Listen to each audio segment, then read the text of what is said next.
Oke, selamat pagi, siang, sore, malam, teman-teman semuanya yang menonton video ini.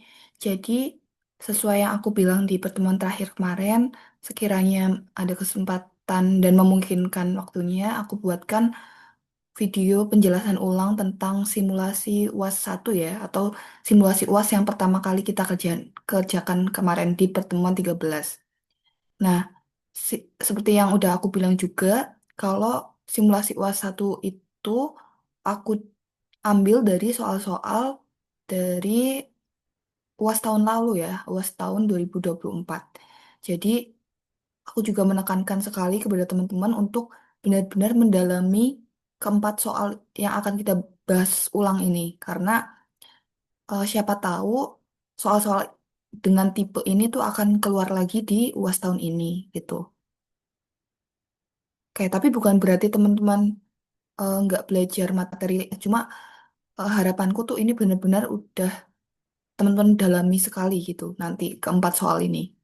Oke, langsung aja kita bahas mulai dari soal satunya. Soal satu ini eh, memuat informasi keuangan untuk PT Cerdas pada akhir tahun 31 Desember 2024. Ini untuk informasi keuangannya mulai dari utang gaji sampai dengan laba ditahan per 31 Desember 2023. Nah, instruksinya atau perintahnya, teman disuruh untuk membuat laporan laba rugi. Yang pertama A, laporan laba rugi dan laporan perubahan modal. Sedangkan yang kedua, B itu disuruh untuk membuat laporan posisi keuangan dengan klasifikasi akun sesuai dengan standar pada 31 Desember 2024. Oke, kita langsung aja ke laporan laba ruginya. Nah, seperti yang sering aku bilang, kalau teman-teman bikin laporan keuangan itu pastikan dulu judulnya itu benar dan lengkap. Jadi judulnya itu memuat nama perusahaan, judul laporan, dan juga periodenya. Khusus untuk periode di laporan rugi dan laporan perubahan modal atau laba ditahan itu pakainya yang agak panjang yaitu yang for the year end atau for the month end atau bahasa Indonesianya itu untuk tahun yang berakhir atau untuk bulan yang berakhir gitu. Nah, laporan laba rugi itu terdiri dari dua komponen utama yaitu pendapatan dan beban untuk memperoleh laba atau rugi bersih. Jadi kita mulai dulu dari pendapatannya ya. Pendapatannya kita lihat nih di data soalnya. Pendapatannya apa aja.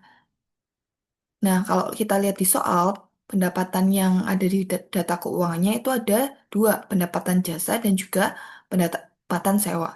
Jadi, kedua pendapatan ini langsung kita masukin dan kita jumlahkan. Sehingga nanti diperoleh total pendapatan atau pendapatan bersihnya adalah 64.600 gitu. Lalu lanjut ke komponen yang kedua, tadi pendapatan udah berarti beban. Oke, ini bebannya udah kelihatan. Oke, tapi di sini juga sama kayak pendapatan tadi, teman-teman harus lihat di data keuangannya, ada beban apa aja yang jadi bebannya si PT Cerdas itu di tahun itu. Ternyata kalau kita lihat tuh di sini ada beban gaji, beban macam-macam, dan juga ada beban depresiasi atau penyusutan. Jadi kita langsung tuliskan aja ketiganya dan nominalnya juga kita tuliskan lalu kita jumlahkan.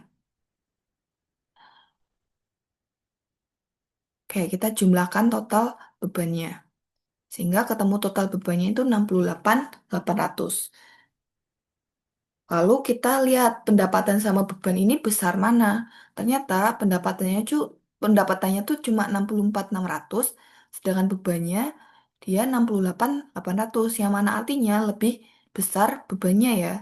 Artinya perusahaan mengalami kerugian, bukan profit atau bukan laba gitu. Makanya kita di sini tulisnya adalah rugi bersih. Dapatnya dari mana? Dari 64.600 pendapatannya dikurangi dengan bebannya. Bebannya 68.800. Sehingga ketemu ruginya ini 4.200 atau yang kita tuliskan di sini minus 4.200 ya. Minus itu kan artinya rugi gitu ya. Jadi Kita udah ketemu ruginya 4.200.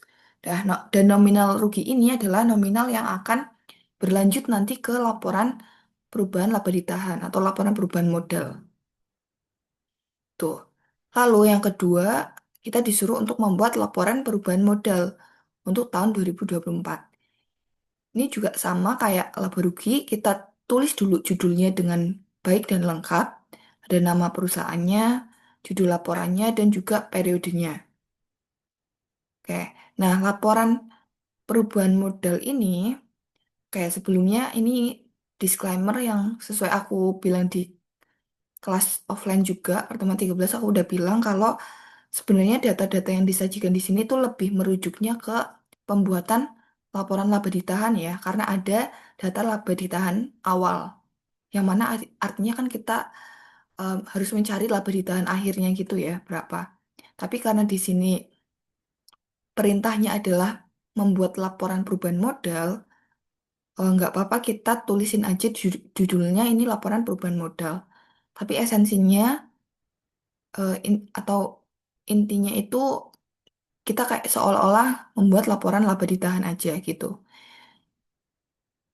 Dan ini laporan laba ditahan atau oke kita sebutnya laporan perubahan modal aja deh ya. Walaupun esensinya adalah laporan laba ditahan. Terdiri dari tiga komponen juga.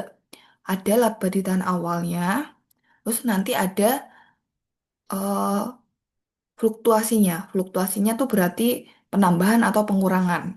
Dan ada laba ditahan akhir. Kalau laba ditahan awal kita udah tentu saja dapatnya dari soal 30.000. Nah, setelahnya kan kita harus lihat fluktuasinya atau penambahan pengurangan. Nah, karena biasanya penambahan itu datangnya dari laba, sedangkan tadi di laporan laba rugi kita mengetahui bahwa perusahaan ini mengalami rugi. Makanya nggak ada penambahan, secara otomatis nggak ada penambahan. Yang ada adalah pengurangan. Yang mana pengurangannya itu datangnya dari ruginya, rugi bersih dan juga dividen. Kenapa dividen? Karena dividen memang mengurangi laba ditahan. Jadi ya laba ditahan ini, laba ditahan awalnya akan dikurangi dengan rugi bersih dan juga dividen. Oke, kita langsung tuliskan saja nominal rugi bersih dan dividennya. Nominal dividennya ada di data soal juga ya. Sedangkan kalau nominal rugi bersihnya kita tadi dapatnya dari laporan laba rugi. Sehingga nanti ketemu laba ditahan akhir sebesar 21.800. Dan laba ditahan akhir ini yang nanti akan berlanjut di laporan posisi keuangan atau muncul di laporan posisi keuangan.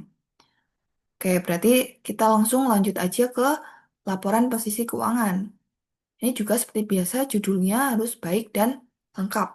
Ada nama perusahaan, judul laporan, dan juga periode. Khusus untuk laporan posisi keuangan, periodenya adalah di tanggal terakhirnya aja, nggak usah pakai untuk tahun yang berakhir gitu. Karena kan kalau kedua laporan sebelumnya itu tuh kayak merangkum gitu loh, mengakumulasi kinerja dari awal sampai akhir. Makanya ada kata-kata untuk tahun yang berakhir. Berarti ini adalah kinerja terkait laba rugi dari awal sampai akhir untuk tahun yang berakhir pada 31 Desember 2024 itu. Tetapi kalau laporan posisi keuangan itu nanti isinya adalah mencerminkan nominal-nominal tiap akun ini di tanggal ini aja, di tanggal akhir periode aja. Yang mana itunya kalau misal berbeda tanggalnya itu pasti nominalnya udah beda gitu. Oke. Nah, karena tadi perintahnya adalah disuruhnya membuat laporan posisi keuangan dengan klasifikasi akun, berarti nanti selain teman-teman pisahkan ketiga komponen utama, yaitu aset, liabilitas, dan ekuitas, teman-teman harus pisahkan juga dari aset itu teman-teman pisahkan ke aset lancar dan juga aset tetap. Lalu liabilitas teman-teman kelompokkan atau klasifikasikan jadi jangka pendek dan jangka panjang. Sedangkan untuk ekuitas ini nggak ada pengklasifikasian ya, jadi langsung ditulis aja. Oke. Nah, aset tadi dibagi jadi dua ya, aset lancar dan aset tetap. Aset lancar itu adalah kategori aset yang sifatnya liquid dan biasanya tuh jangka waktunya tuh berlakunya tuh 1 tahun gitu. Jadi dia tuh liquid atau enggak jangka waktu dia menghasilkan ekonomi, menghasilkan timbal balik ekonomi itu hanya dalam waktu 1 tahun jangka waktunya. Misalnya, oh gini, yang dimaksud liquid itu dia itu seberapa cepat bisa ditukarkan atau bisa berubah menjadi kas atau menjadi uang tunai. Dan kategori aset lancar itu adalah aset-aset yang paling cepat berubah menjadi uang tunai gitu. Contohnya kalau kas sendiri kan memang uang tunai ya, baik itu kas di bank maupun kas kecil kas di tangan. Terus kalau piutang itu kan juga pasti pelanggannya itu kalau eh, teman-teman udah belajar termin juga itu kan termin pasti nggak ada yang lebih dari setahun gitu biasanya.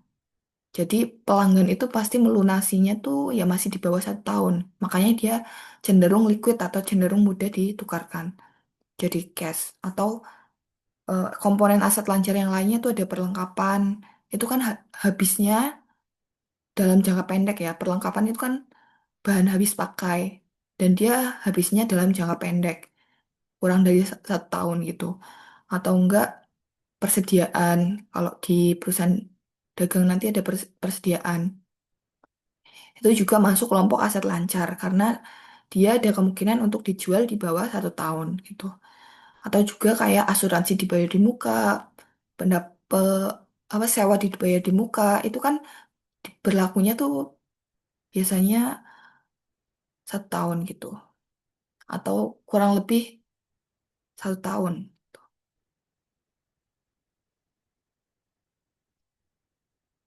Oh, aset kalau sewa dibayar di muka itu karena kita sudah punya kepemilikan di saat itu juga gitu. Makanya masuk ke aset lancar. Oke, biar nggak terlalu jauh, kita langsung fokus lagi ke soalnya ya. Jadi kalau di soalnya itu adanya tuh kas sama piutang dagang. Di data keuangan itu cuma ada kas sama piutang dagang. Dan ini kita urutkan dari yang paling liquid. Tadi yang paling liquid itu kas, berarti kas udah pasti di urutan pertama. Lanjut di bawahnya ada piutang dagang. Nah, keduanya ini kita jumlahkan sehingga nanti dapatlah total aset lancarnya sebesar 31.980. Kalau udah selancarnya kita lanjut ke aset tetap.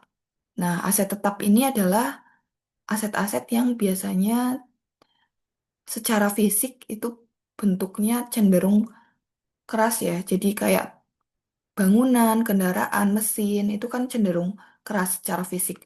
Dan dia juga eh, jangka waktu penggunaannya itu lama. Kayak misal bangunan itu kan digunakan atau bisa bertahan sekian puluh tahun gitu. Mesin juga bisa bertahan sekian tahun. Itu cukup lama. Makanya dikategorikan aset tetap tuh. Nah, untuk semua aset tetap kecuali tanah itu pasti ada akun pasangannya atau akun kontranya yaitu akun akumulasi. Nah, kebetulan di sini juga ada itu akumulasi depresiasi peralatan. Ini berarti peralatan dan akumulasi ini akan kita masukkan ke aset tetap. Oke, karena di data soal nggak ada aset tetap lain, jadi kita cuma masukkan peralatan dan akumulasi depresiasi peralatan. Tapi perlu diingat juga, si akumulasi ini jangan lupa untuk di minus ya, karena dia kan kontra akun dari aset, atau sifatnya berkebalikan dari aset, atau mengurangi asetnya. Makanya dia perlu di minus. Ini kadang yang bikin temen-temen panik nggak balance itu kadang karena akun-akun kontra kayak gini tuh belum di minus gitu. Jadi perlu diperhatikan baik-baik. Jangan lupa untuk di minus atau dikurangi gitu karena dia sifatnya kontra. Kayak kalau udah ketemu aset tetapnya kita jumlahkan dengan nominal aset lancar yang udah kita dapat lebih dulu sehingga tadi totalnya adalah 49.980. 49.980 untuk aset. Kayak lanjut kita ke dua komponen lainnya, yaitu liabilitas dan ekuitas. Tadi sesuai yang aku bilang, liabilitas juga harus dibagi dua, jadi jangka pendek dan jangka panjang. Kalau di data soalnya yang termasuk jangka pendek itu ada dua, yaitu utang gaji dan upah dan utang dagang. Sedangkan yang jangka panjang itu ada utang wesel, yang mana ini udah ada keterangan non karennya ya di soal. Non karen itu kan tidak lancar, berarti dia jangka panjang. Non karen itu artinya tidak lancar. Jadi kadang liabilitas jangka panjang selain sebutannya long term liabilities itu kadang disebut juga non current liabilities. Nah, dengan demikian liabilitas yang ada keterangan non currentnya itu udah dipastikan adalah liabilitas jangka panjang. Nah, untuk utang ini juga akan lebih baik kalau teman-teman urutkan dari yang jangka waktu pelunasannya paling singkat gitu. Jadi kalau utang dagang sama utang gaji, kalau kita bandingkan, yang jangka waktu pembayarannya atau pelunasannya paling singkat, itu yang gaji. Karena kan gaji paling enggak itu enggak pasti lebih dari 1 bulan. Jarang gaji yang di utangnya itu, utang gaji dibayarkan lebih dari 1 bulan. Pasti di bawah itu. Beda dengan utang dagang. Utang dagang itu kan kalau teman-teman ingat termin, itu jatuh tempo itu minimal bahkan 30 hari dan bisa lebih, bisa N per 30, bisa N per 45, bisa N per 90 gitu. Tapi dia tetap di bawah 1 tahun biasanya. Jadi makanya untuk utang gaji dan upah itu lebih didahulukan utang gaji. Ini kita jumlahkan juga keduanya, totalnya 8.680. Lalu utang jangka panjangnya kebetulan cuma satu aja yang utang wesel, kita masukkan juga. Lalu kita jumlahkan total liabilitas berasal dari liabilitas jangka pendek dijumlahkan dengan liabilitas jangka panjang. Sehingga totalnya 11.980.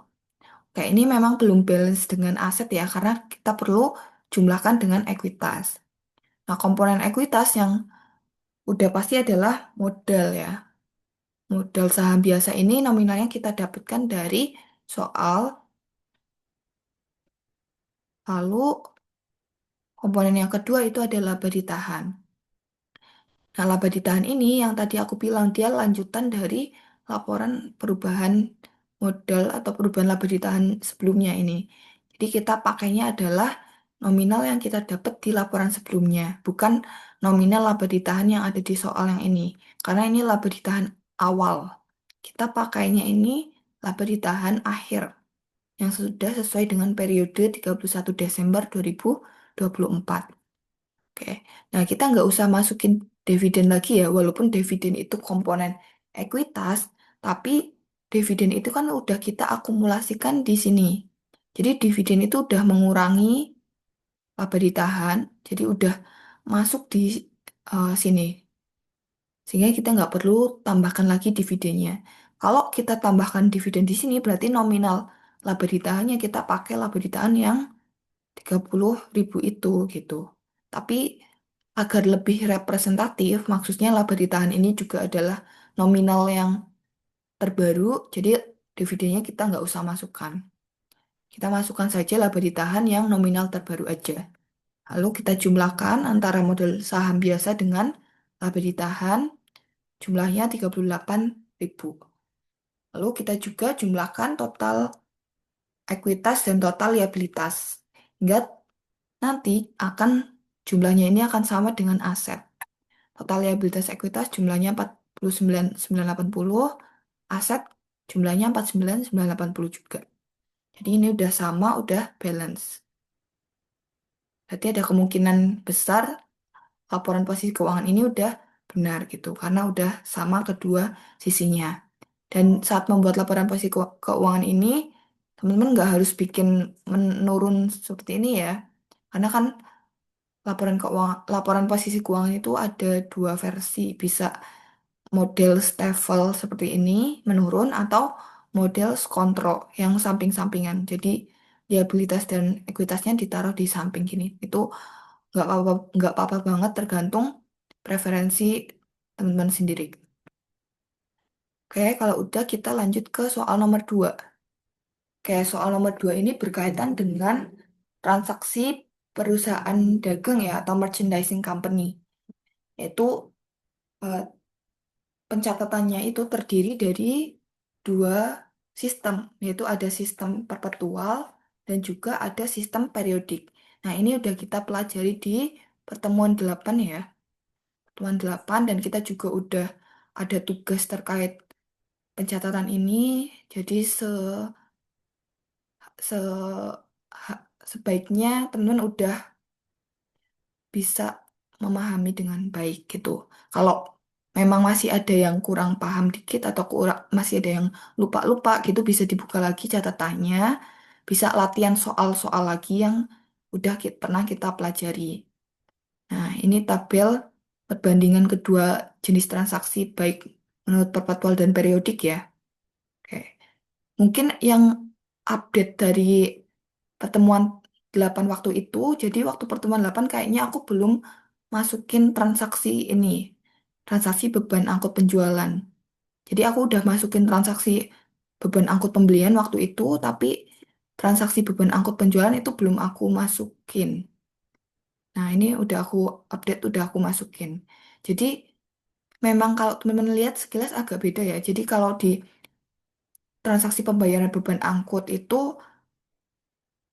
beban angkut pembelian bagi sistem perpetual itu masuk ke inventory atau jadi penambah inventory. Makanya mendebit inventory terhadap cash.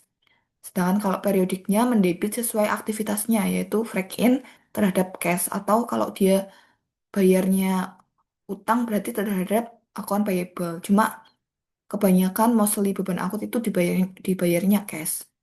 Sedangkan kalau beban angkut penjualan, ini keduanya, baik perpetual maupun periodik, akan mencatat sama-sama mendebit freak out atau beban angkut penjualan. Jadi perpetual ini nggak mendebit inventory lagi. Kenapa demikian? Karena eh, inventory di perpetual itu kan sejatinya itu untuk mencari nilai HPP ya.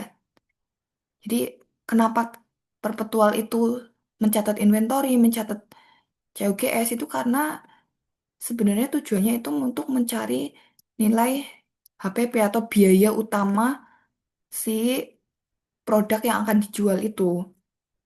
Kan kemarin di pertemuan 8 juga udah aku jelaskan kalau perusahaan dagang itu biaya utamanya adalah HPP atau harga beli barangnya dan di harga beli barang itu harus ditambah beban angkut. Makanya waktu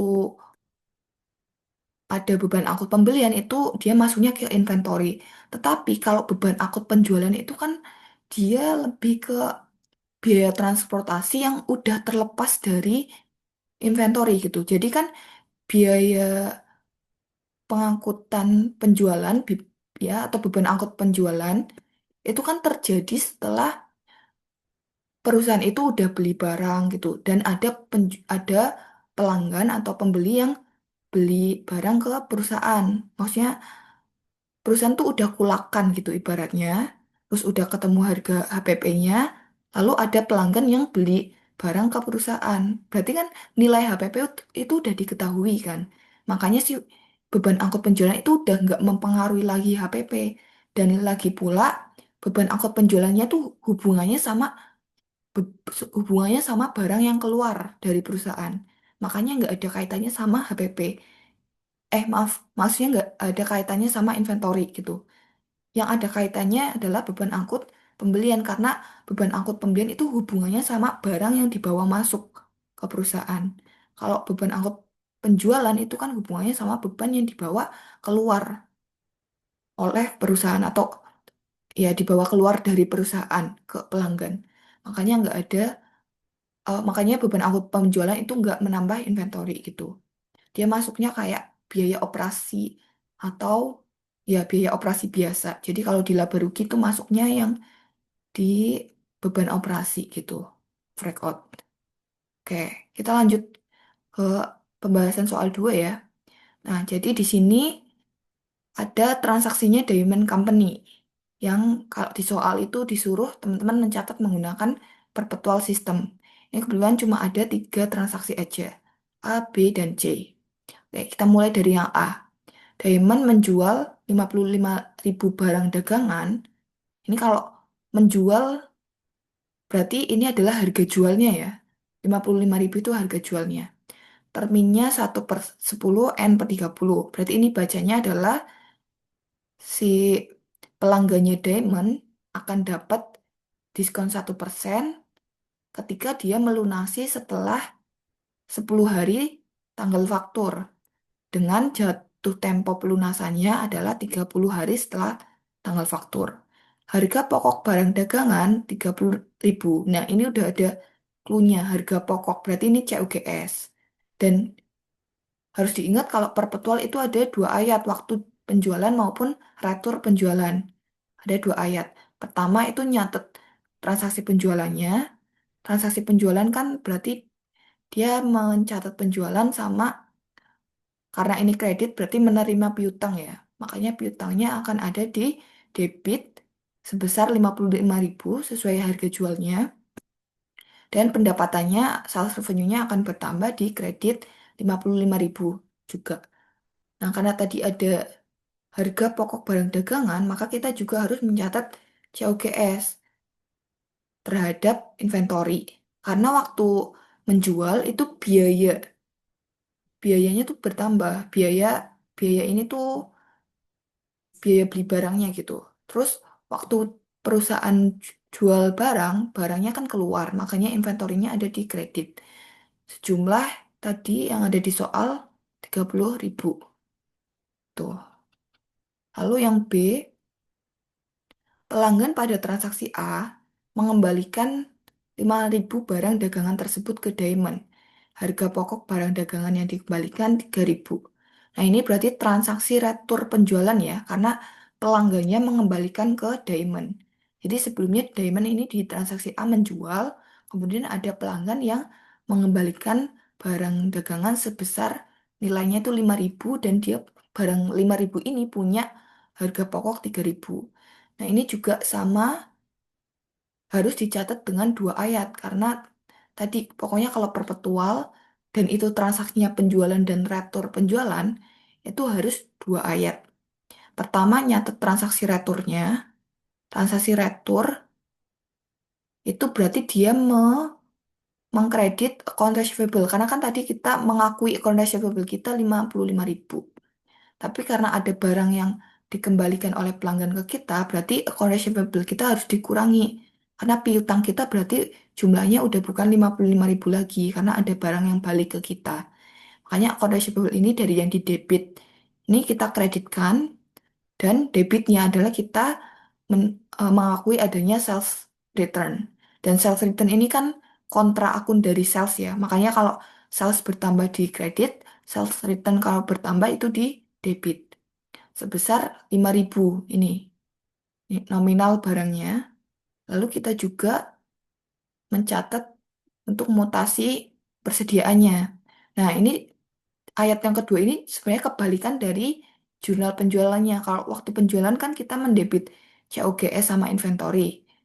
Nah, waktu retur berarti kita mendebit inventory ke COGS karena inventorinya kan balik lagi ke perusahaan, makanya inventorinya bertambah dan COGS-nya yang berkurang. Nominalnya sebesar 3.000 yang ada kata-kata harga pokoknya. Ini kan tadi harga pokok barang dagangan yang dikembalikan 3.000. Itu. Oke. Lalu yang transaksi terakhir. Diamond menerima sisa pelunasan pada periode diskon. Kayak ini udah ada clue pada periode diskon ya. Berarti nanti dia si pelanggannya itu dapat diskon 1%. Nah, 1% ini kan seharusnya itu dikalikan ke harga jualnya ini kan 55.000. Tapi perlu teman-teman perhatikan kalau waktu mau mencatat jurnal pelunasan ini, teman-teman flashback lagi apakah ada transaksi retur atau tidak. Karena kan kalau transaksi retur itu sejatinya mengurangi account receivable si perusahaan. Nah, tadi kan di transaksi B ini ada transaksi retur ya. Sehingga account receivable terbarunya kita itu udah bukan 55.000 tapi 50 50.000 karena 55.000 dikurangi dengan 5.000. Enggak, account receivable kita 50.000 kita kalikan dengan diskonnya 1%.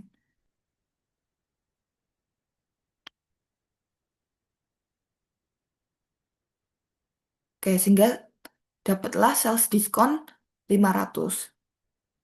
Dan account receivable kita tadi dari yang awalnya 55.000 jadinya cuma 50.000 yang dilunasi. Karena dilunasi berarti account receivable-nya dikredit ya. Kan dilunasi gitu, berarti berkurang. Lalu sales diskon ini juga sama kayak sales return. Dia akun kontra, makanya kalau bertambah itu di debit 500. Sehingga kalau piutang kita 50.000, lalu dikurangi dengan diskon 500, pada akhirnya kas yang kita terima itu cuma 49.500. Ini cash yang kita terima, cash di debit atau cash bertambahnya cuma 49.500 setelah dikurangi diskon dan dikurangi dengan retur. Gitu. Oke, mungkin kalau teman-teman mau latihan mencatat versi periodiknya dipersilakan ya. Tapi sebenarnya kalau versi periodik yang A ini cuma ini aja kan. Yang A tuh cuma ini, cuma account receivable terhadap sales revenue. Ini periodiknya. Karena kan dia nggak nyatet COGS, nggak nyatet inventory juga. Di retur ini juga cuma nyatet ini aja ayat pertamanya. Cuma nyatet sales return terhadap account receivable. Dan untuk yang lunasannya ini sama jurnalnya. Jadi sama-sama cash, sama sales diskonnya di debit dan account receivable-nya di kredit. Itu. Kalau masih belum jelas, bisa coba dibuka lagi ya catatan atau folder pertemuan 8. Itu. Oke, kita lanjut ke soal ketiga. Nah, ini adalah soal yang bobot penilaiannya paling besar di tahun lalu, sehingga aku juga harapkan teman-teman bisa lancar di sini, benar di sini, karena ini akan sangat-sangat mendongkrak nilai teman-teman kalau misalnya satu soal ini benar semua gitu. Karena kalau nggak salah, satu soal ini tuh tahun kemarin bisa sampai sekitar kurang lebih 50 atau berapa ya, 60 poin. Atau, lupa aku. Tapi intinya ini tuh poinnya sangat besar. Karena perintahnya pun juga lumayan ya teman-teman. Ada jurnal penyesuaian, jurnal alokasi, dan juga jurnal penutup. Yang mana jurnal penutupnya pun ada dua klasifikasi jurnal penutup untuk kos produksi dan jurnal penutup untuk buku umum. Gitu. Oke, nah kita mulai dari jurnal penyesuaiannya dulu. Oke, tapi sebelumnya kita coba baca soal dulu ya. Ini adalah CV Anugrah yang bergerak di produksi kain tenun. Dia menempati satu bangunan yang digunakan baik untuk produksi maupun administrasi pemasaran. Bahan bakunya itu adalah benang katun. Kayak jadi dia outputnya barang jadinya kain, bahan bakunya, raw materialnya itu katun. Perusahaan melakukan tutup buku dan menyusun laporan keuangan tiap 31 Desember. Oke. Perusahaan juga melakukan alokasi kos tiap akhir tahun sebelum penyesuaian. Oh, ini harusnya setelah penyesuaian ya mungkin. Alokasi kos setelah penyesuaian. Ini mungkin typo. Sehingga berikut daftar saldo akun CV Anugrah pada 31 Desember 2020. Kayak ini daftar akunnya. Ini daftar akun awal ya. Berarti ini neraca saldo awal ya. Sebelum penyesuaian sama sebelum alokasi. Sedangkan ini untuk data penyesuaiannya. Ada 8 poin penyesuaian. Dan ini adalah data alokasi. Ada, kelihatannya ada 5 poin ya data alokasi itu.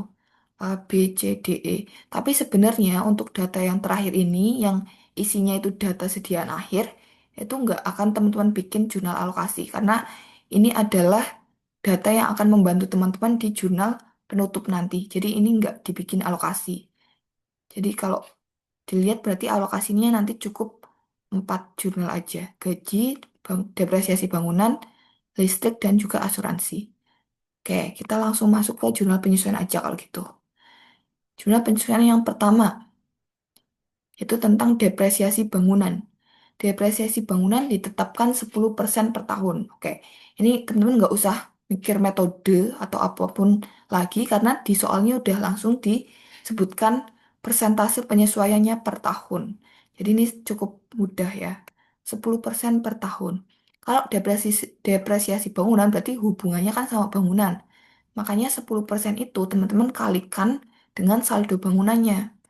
Saldo bangunnya di sini 14.000, tapi ini karena dalam ribuan ya, jadi aslinya itu 14 juta. Tapi aku gunakan nominal yang disajikan aja. Jadi kalau aku nyebut 14.000 itu aslinya 14 juta gitu maksudnya ya. Kayak jadi tadi 10% dikalikan 14.000, hasilnya berarti 1.400 ya. Nah, untuk ayat jurnal penyesuaian untuk depresiasi, itu udah pasti debitnya adalah depresiasi bangunan atau biaya depresiasi atau beban depresiasi dan kreditnya adalah akumulasinya, akumulasi depresiasi bangunan.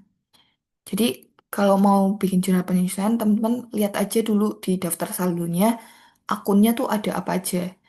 Nah ini karena akun depresiasi itu nggak ada kata-kata depan beban, tapi langsung ke depresi bangunan itu kita gunakan yang ini aja berarti depresiasi bangunan. Jadi walaupun nggak ada kata beban depresiasi bangunan, tapi ini sejatinya adalah beban itu.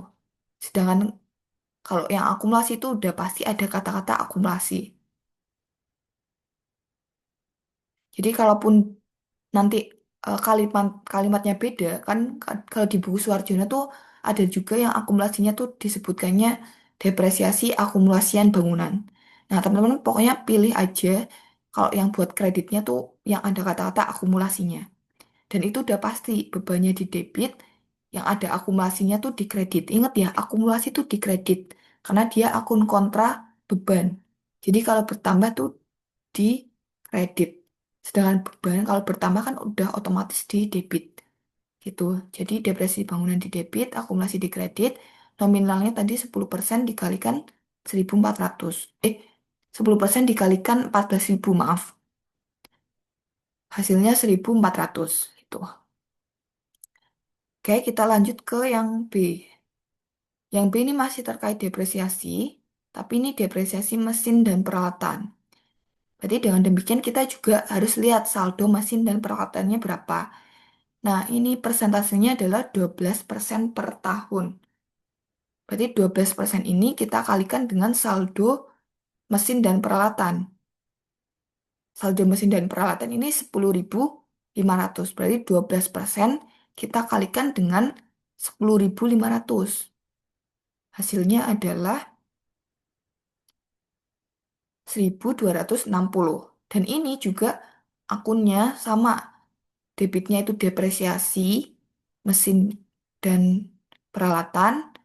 Kreditnya yang ada kata-kata akumulasinya, yaitu akumulasi, depresiasi, mesin, dan peralatan. Oke, lanjut ke yang C. C itu juga masih terkait depresiasi ya. Jadi depresiasi perlengkapan A dan B atau administrasi pemasaran. 6% per tahun. Jadi 6% ini kita kenakan dengan perlengkapan A dan B. Kita kenakan atau kita kalikan dengan saldo perlengkapan A dan B, 6%-nya. Jadi 6% dikalikan 2.100, nanti ketemunya itu 126. Kayak ini juga sama debitnya itu depresiasi beban atau ya beban depresiasi dan kreditnya yang ada kata-kata akumulasinya. Oke, selalu diingat ya kalau depresiasi itu pasti debitnya bebannya atau depresiasinya, lalu kreditnya akumulasi. Akumulasi itu di kredit. Jangan ke bolak-bolak, ke bolak-balik. Jangan sampai ke bolak-balik. Oke, lanjut ke yang D. Yang D ini terkait sediaan bahan penolong produksi. Penyesuaian terkait sediaan bahan produksi yang dikatakan masih tersisa di gudang sebesar 84.000. Ini kalau di chapter 3 itu teman-teman udah familiar sama penyesuaian perlengkapan itu ya, yang nominalnya itu adalah menggunakan nominal yang terpakai. Ini juga sama. Jadi untuk penyesuaian ini kita gunakan nominal beban, maaf, gunakan nominal bahan penolong yang terpakai. Jadi kita lihat dulu di daftar saldonya, sediaan bahan penolong itu awalnya berapa sih nominalnya? Ini kan 672. Lalu yang tersisa itu adalah 84. Ini karena ribuan berarti ini anggapannya 84 ya.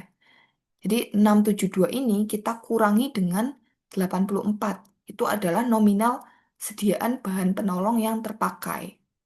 Karena terpakai berarti akan muncul akun pemakaian bahan penolong, di mana akun pemakaian bahan penolong ini sebenarnya akun beban ya, beban bahan penolong, tapi kebetulan di daftar saldonya itu adanya akun pemakaian bahan penolong. Jadi kita gunakan akun pemakaian bahan penolong. Sedangkan akun sediaan bahan penolong ini adalah akun asetnya atau akun hartanya. Jadi ini kalau diterjemahkan itu kan kayak artinya sediaan bahan penolong di periode ini terpakai sebesar 588. Dari tadi 672 dikurangi 84. Atau dari yang awalnya 672 tersisa 84. Berarti kan terpakai segini. Sediaan bahan penolong di periode itu terpakai 588. Makanya sediaan bahan penolongnya berkurang di kredit. Akibat pemakaian itulah maka secara otomatis juga muncul beban atau muncul akun pemakaian bahan penolong sebesar 588. Ini juga sama, selisih dari 672 dikurangi 84 tadi.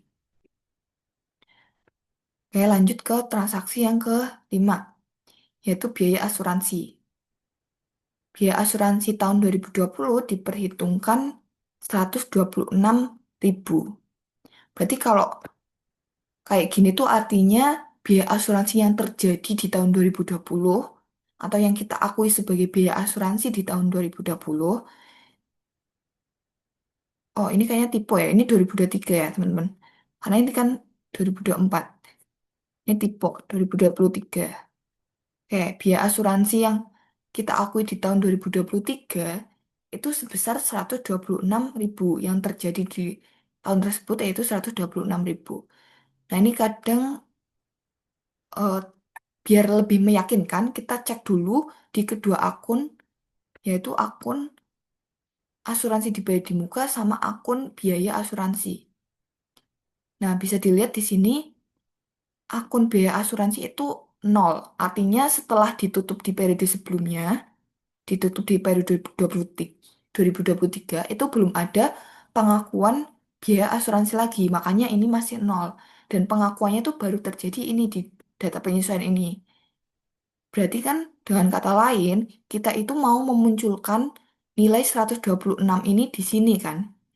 Makanya karena kita mau memunculkan 126.000 di akun biaya asuransi, karena tadi kita mengakui biaya asuransi yang terjadi di tahun tersebut adalah 126.000, maka kita perlu mendebit akun biaya asuransi dan mengkredit asuransi dibayar di muka sebesar 126.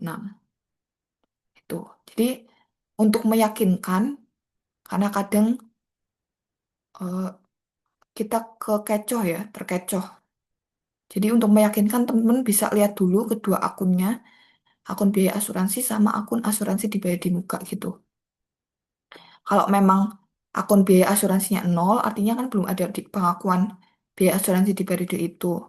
Maka kita perlu menambahkan ini. Karena ini biaya asuransi untuk tahun 2023. Artinya untuk 1 tahun gitu. Dan ini belum ada pencatatan sama sekali. Makanya bisa kita akui atau tambahkan. Itu. Tapi kalau ini udah ada nominalnya, misal di sini tuh udah ada nominal sebesar 300 gitu. Sudah ada nominal sebesar 300. Lalu data penyesuaian mengatakan demikian. Biaya asuransi tahun 2023 diperhitungkan, kok ini 2023 ya? 2024, maaf teman-teman. 2024, kan ini periode 2024. Oke, biaya asuransi tahun 2024 diperhitungkan 126.000. Maka dari yang tadi tertulis di sini 300 gitu. Misal ya, ini permisalan aja. Misal di sini tertulis 300, lalu data penyesuaiannya tuh mengatakan yang terjadi cuma 216, maka ini justru biaya asuransinya yang harus teman-teman kreditkan atau kurangi biar di sini biar nanti hasil akhirnya tuh di sini 216. Itu permisalan aja ya. Oke, kita lanjut ke transaksi F. Transaksi bunga utang bank 12% per tahun dibayar tanggal 1 Oktober. Dibayar tiap tanggal 1 Oktober. Oke, karena ini adalah biaya bunga atas utang bank, berarti 12% ini kita kalikan dengan saldo utang banknya. Karena kan ini bunga atas utang bank. Jadi 12% ini kita kalikan ke saldo utang banknya. Dikali 12%,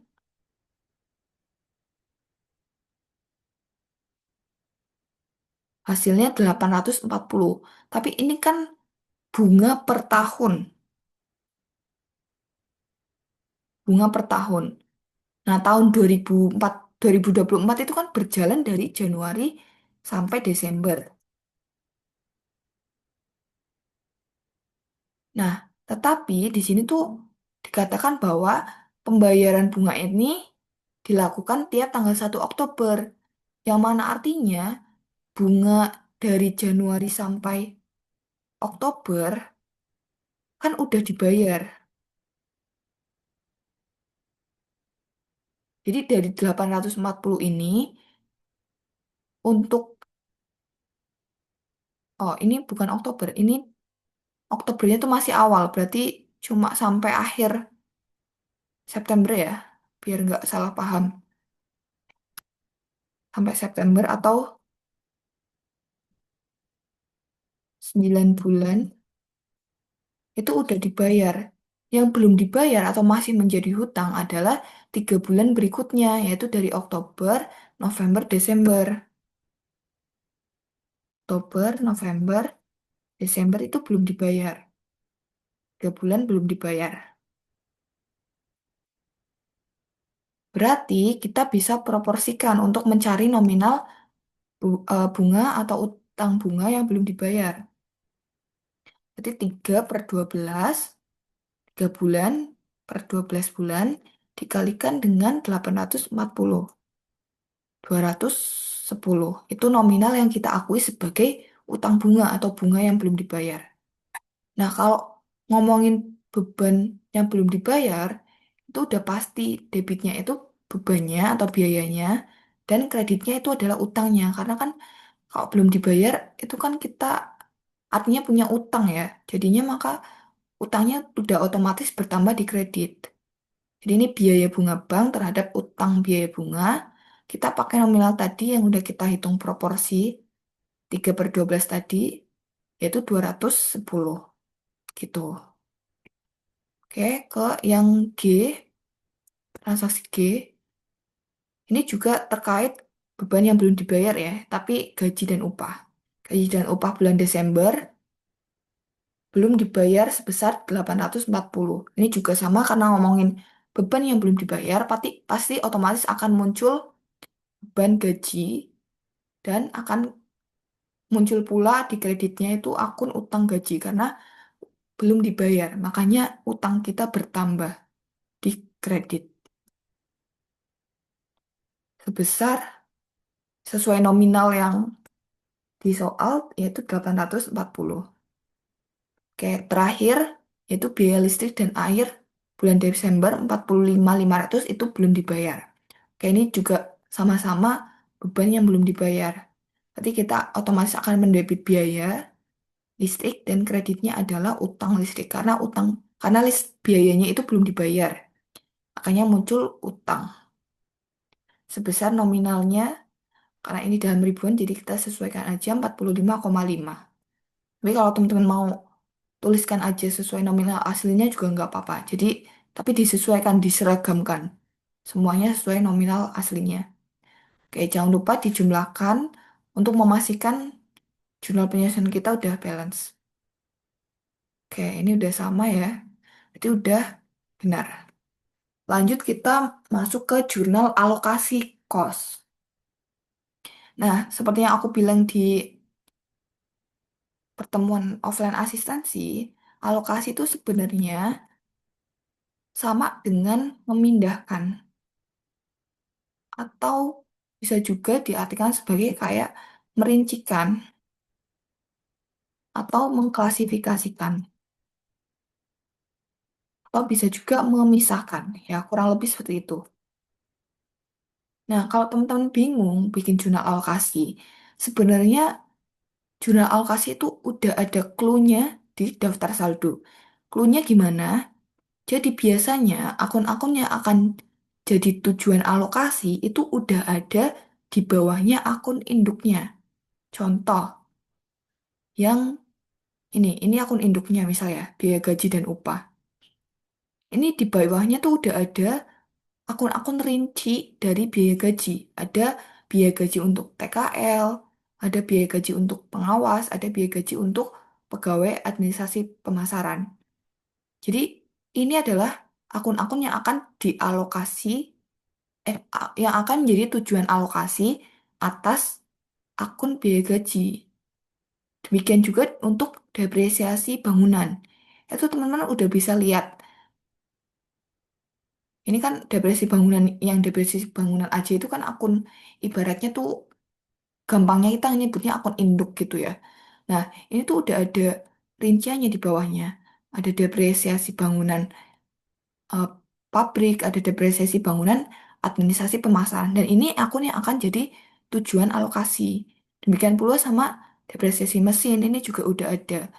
Biaya listrik, ini juga udah ada rinciannya di bawahnya.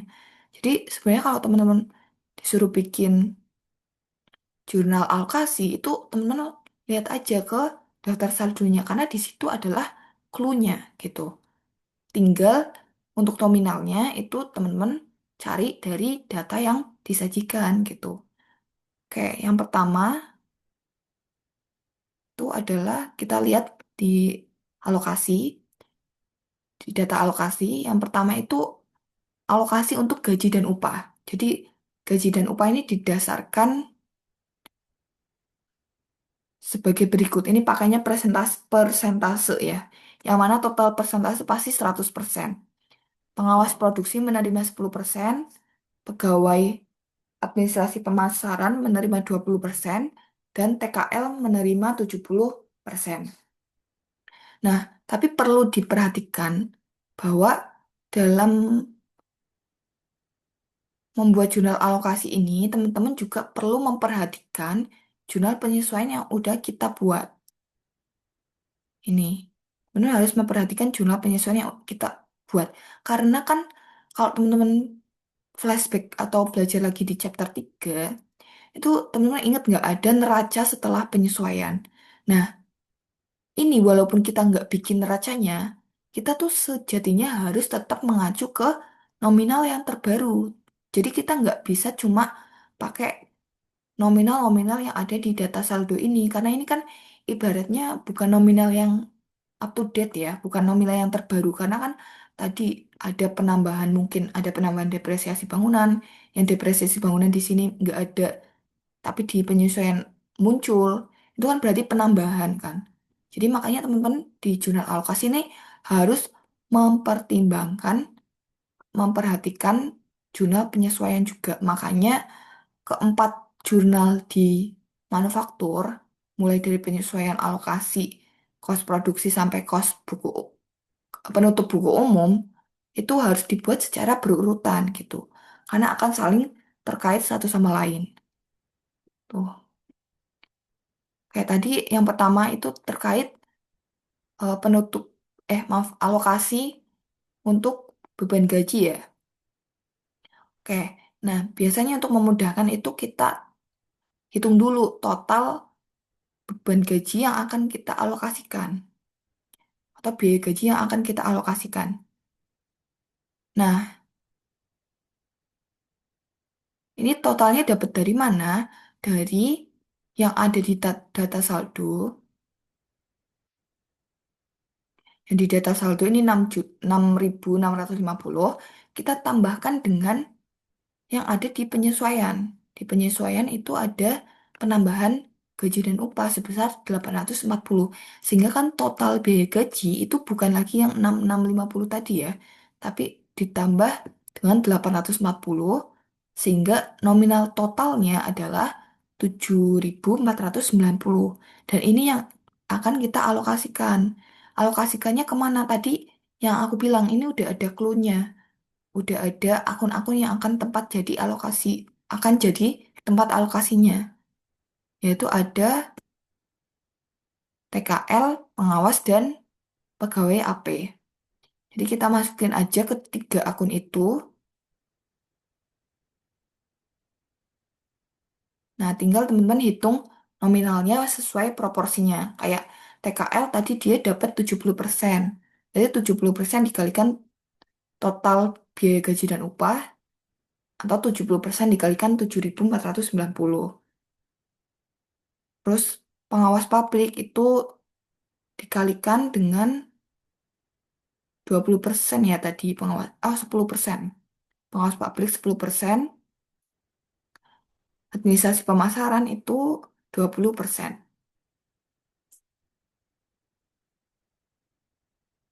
Oke, ini hasilnya. Dan ini kalau dijumlah itu harus 7.490 juga. Oke, udah. Kita masuk ke alokasi yang kedua, yaitu alokasi untuk depresiasi bangunan yang dialokasikan berdasarkan luas lantai. Nah, ini juga harus kita proporsi, tapi ini udah bukan lagi persentase ya, jadi pakainya luas lantai. Nah, luas lantai ini kalau kita total, itu totalnya 1.000 meter persegi. Berarti untuk mengalokasikan bagian produksi, kita menghitungnya nanti proporsinya adalah 750 meter persegi per 1.000 meter persegi. Kalau yang administrasi pemasaran berarti 250 meter persegi per 1.000 meter persegi. Dikalikannya ke angka mana? Dikalikannya tentu ke angka total depresiasi bangunan. Untuk mencari total depresiasi bangunan, kita berarti lihat data saldo sama penyesuaian. Di data saldo nominalnya 0. Oke, kita lihat ke penyesuaian nominalnya 1.400. Berarti totalnya kan 1.400. Kita tulis dulu totalnya. Yang akan dialokasi itu udah pasti di kredit ya, karena kan dia berkurang karena berpindah gitu nominalnya, makanya dikredit 1.400. Lalu produksinya tadi dapat 750 meter persegi per 1.000 meter persegi kali 1.400 berarti. Sedangkan untuk administrasi pemasaran dapat dari 250, ini 250 meter persegi dibagi 1.000 dikalikan 1.400. Gitu. Oke, lanjut ke yang C ya. C itu alokasi untuk listrik dan air. Ini juga kita sama hitung total biaya listrik dan air berapa. Lihatnya dari daftar saldo, listrik dan airnya berapa. Ini udah ada 249. Kita jumlahkan dengan yang ada di penyesuaian sebesar 45,5. Jadi kalau di total di jumlah biaya, biaya listrik dan air itu sebesar 294,5. Ini setelah dijumlah ya.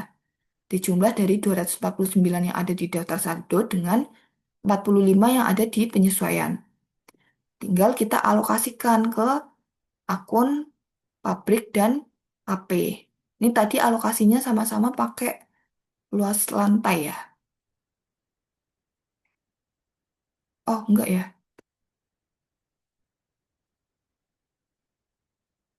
Oh iya kok, dari luas lantai, sama-sama luas lantai.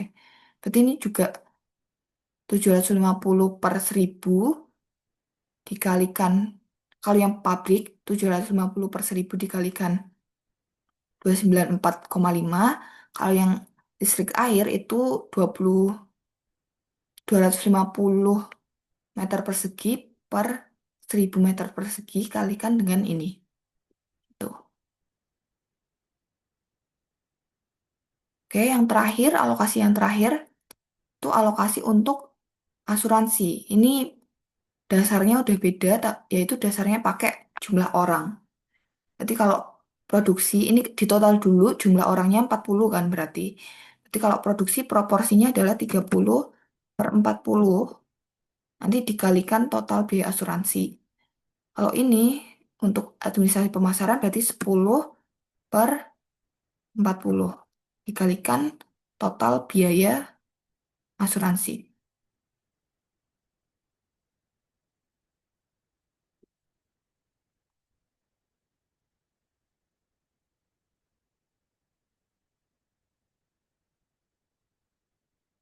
Oke, kita hitung dulu biaya asuransi totalnya berapa dari daftar saldo ditambah dengan di penyesuaian ya. Tapi kayaknya di daftar saldo nggak ada karena tadi nol ya biaya asuransi di daftar saldo.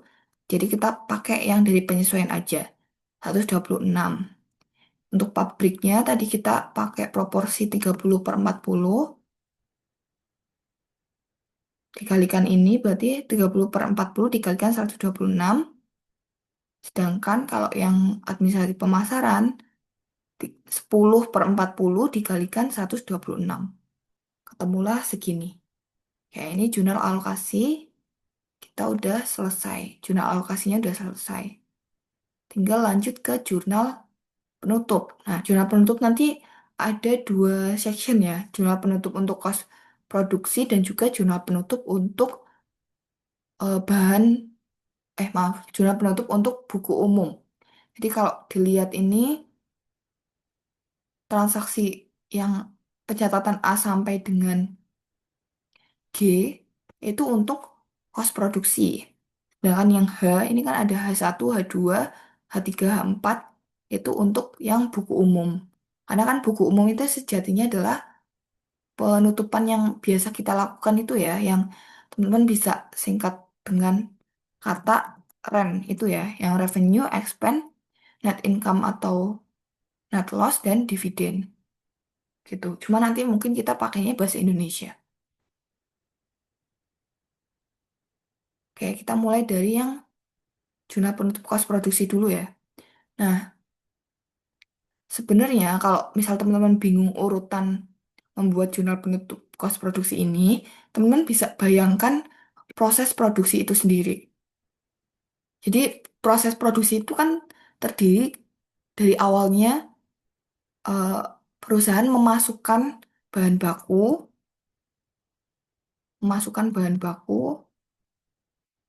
terus memasukkan material dan memasukkan overhead ke proses produksi ya. Memasukkan itu ke proses produksi.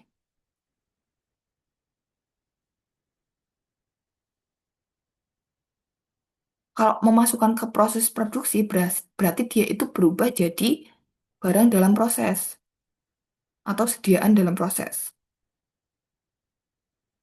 Nah, setelah udah jadi barang dalam proses, itu kan barang itu kalau udah keluar dari proses produksi, itu kan dia akan jadi barang jadi. Akan jadi barang jadi. Lalu kalau udah jadi barang jadi, terus kemana? Udah pasti kalau udah jadi barang jadi, ya akan dijual.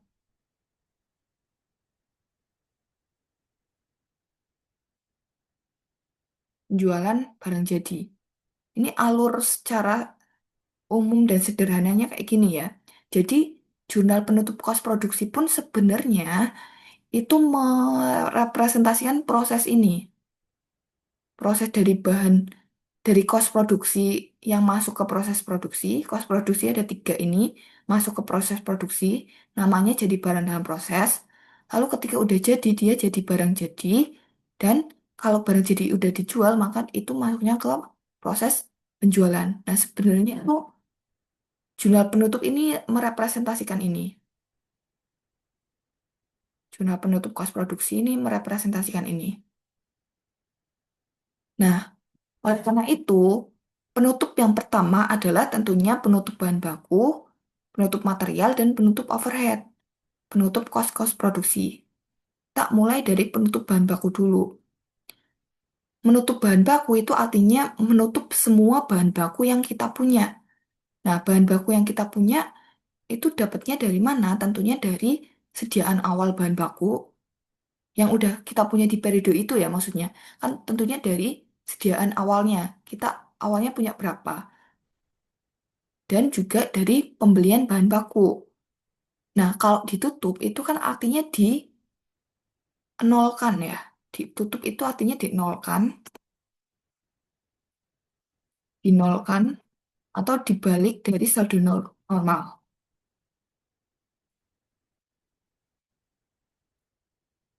Makanya akun sediaan bahan baku dan juga akun pembelian bahan baku, ini sediaan bahan bakunya di sini benang ya. Sediaan benang dan juga pembelian benang yang awalnya saldonya itu di debit, kita kreditkan keduanya. Sediaan benang dan juga pembelian benang yang awalnya dikredit, yang awalnya di debit, kita kreditkan keduanya. Kita tutup keduanya. Taruh di kredit. Sebesar nominal yang ada di daftar saldo itu ya. Nah, debitnya tadi kos produksi itu selanjutnya, langkah selanjutnya kan masuknya ke proses produksi atau ke barang dalam proses. Makanya debitnya itu pasti sediaan dalam proses. Nah, di sini kalau di daftar akun yang masuk ke kategori sediaan dalam proses itu kan akun sediaan kain tenun dalam proses. Makanya kita pakai akun itu. Pakai akun sediaan kain tenun dalam proses di debit. Karena bahan baku itu udah masuk ke produksi. Ini nominalnya adalah jumlah dari keduanya ya. Oke. Nah, tetapi pada realitanya itu kan semua bahan baku yang kita punya di awal dan kita beli itu kan nggak eh, pasti ada yang tersisa ya. Jadi, kalaupun anggapannya di sini kita masukkan semuanya ke produksi, tapi pasti ada yang tersisa. Kenapa pasti? Karena di sini data data sediaan akhir pun mengatakan bahwa ada sediaan benang yang tersisa. Benang ini kan bahan baku. Artinya, kita harus tetap memunculkan akun 2000 2.660 ini nanti di laporan posisi keuangan. Makanya biar akun ini muncul, kita harus mendebit akun ini, akun sediaan benang ini, atau sediaan akhir benangnya ini. Biar nanti dia jadi sediaan awal di periode selanjutnya. Makanya kita harus debit sediaan benangnya, seolah-olah yang tadi kita udah masukin ke barang dalam proses, ini udah kita tutup, kita debitkan lagi. Cuma kita debitkan sebagian doang, sebagian yang masih tersisa di akhir periode ini, yaitu 2.660.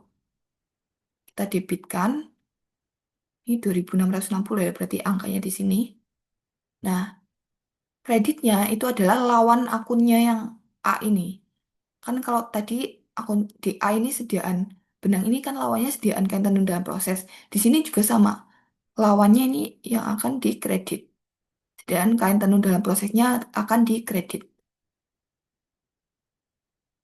Nah, ini udah selesai untuk transaksi penutupan bahan baku. Ini aku kasih highlight warna aja ya biar berbeda-beda, biar teman-teman tahu gambarannya.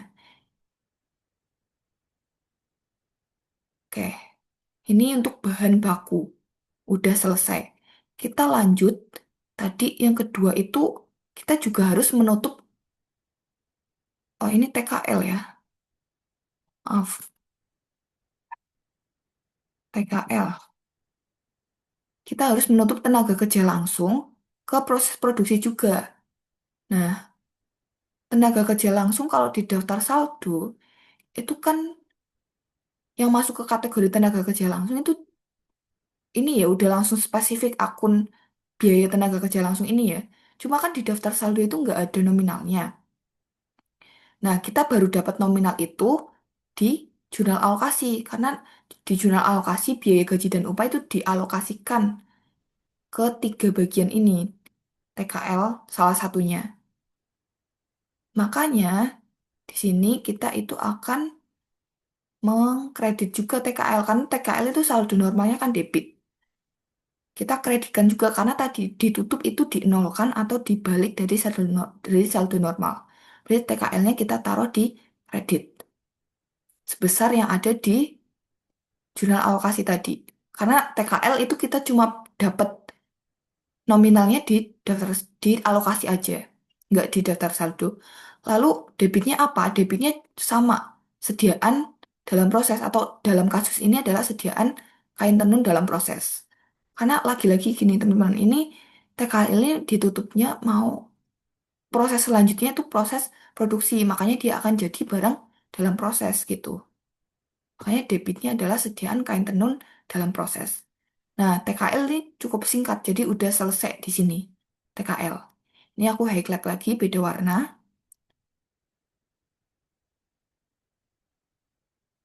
Oke, ini kedua elemen produksi udah ditutup ya. Bahan baku udah, TKL udah. Selanjutnya adalah kita menutup elemen cost produksi yang ketiga, yaitu overhead. Nah, cuma kan teman-teman tahu overhead itu banyak banget. Di dalamnya tuh ada kumpulan biaya-biaya yang dia tuh nggak bisa masuk ke TKL sama BOP. Maksudnya overhead itu rinciannya banyak banget di dalamnya.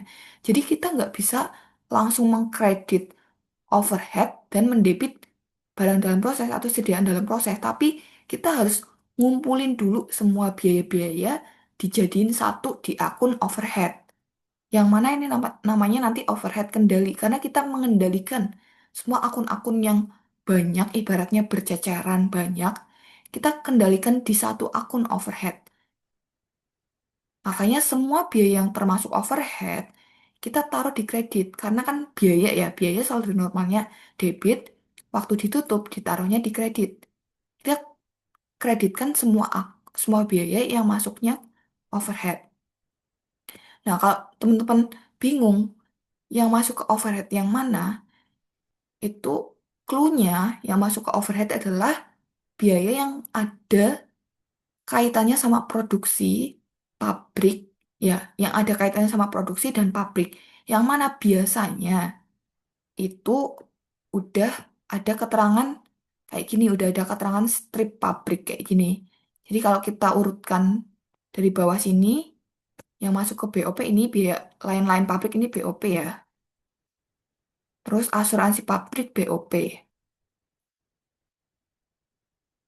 Listrik air pabrik BOP,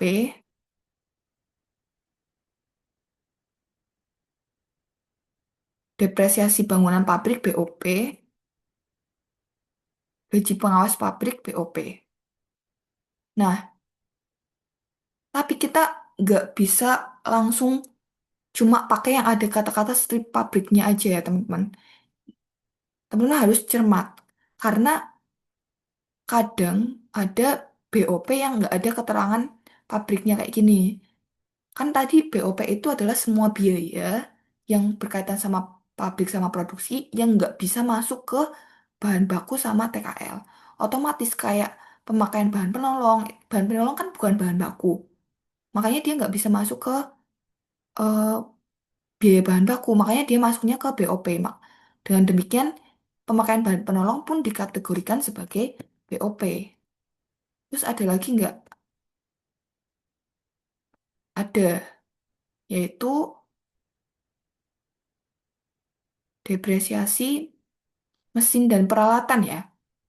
Karena kan pabrik itu beroperasinya selain menggunakan tenaga kerja manusia, Nah, aja langsung dia juga pakai mesin pastinya. Jadi mesin itu digunakan di, maaf, digunakan di proses produksi. Bentar.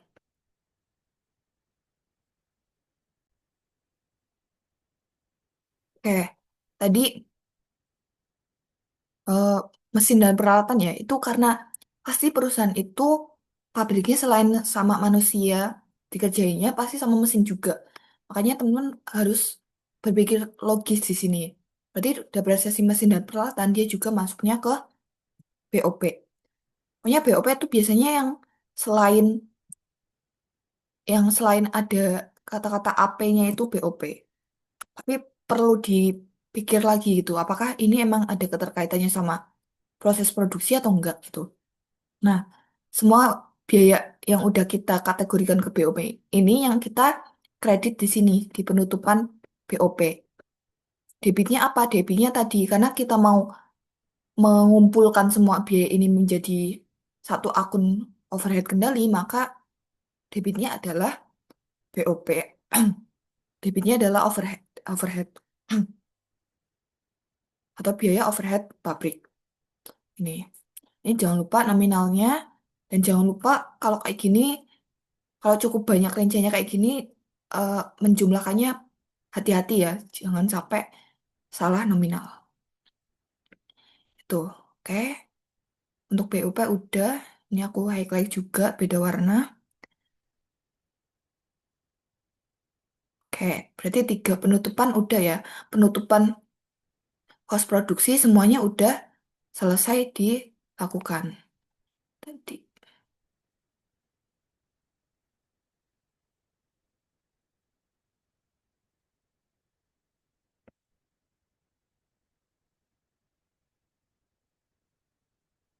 Oke, selanjutnya adalah si kos produksi ini.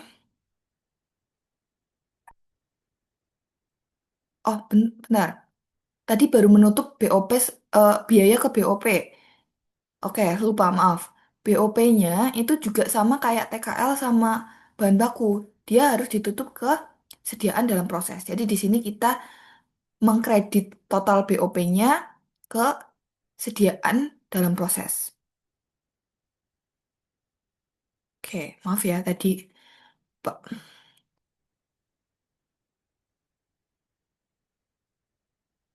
Oke, ini udah sampai 5 jurnal ya.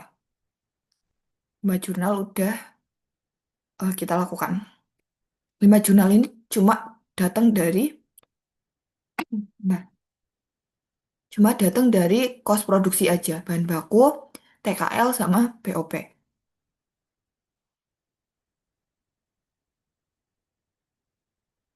Oke.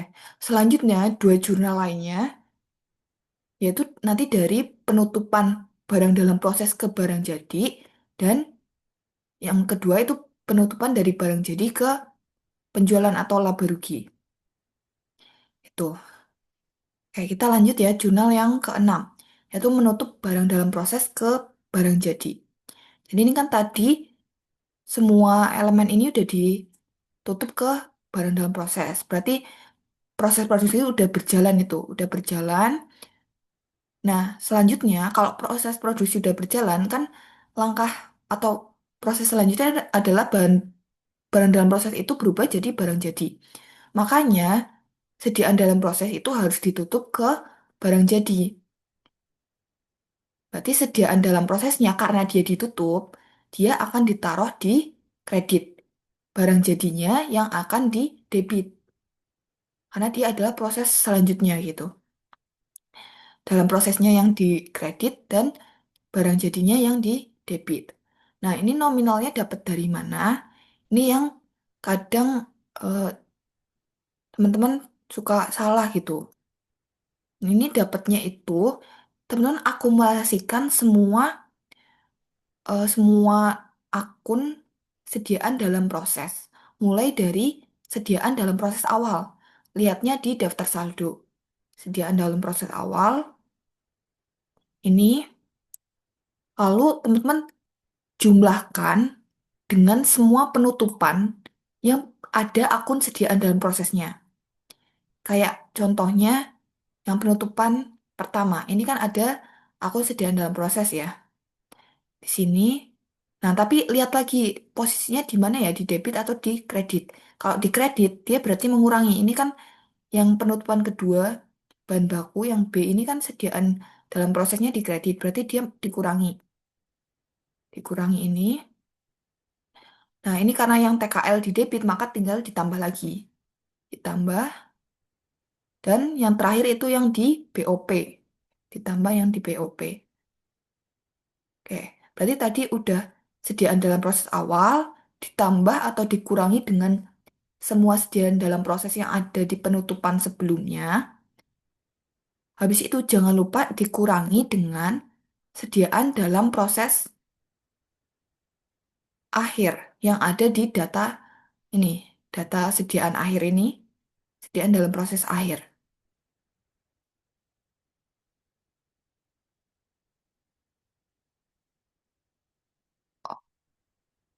Oh, ini karena nominalnya nggak sama ya sepertinya.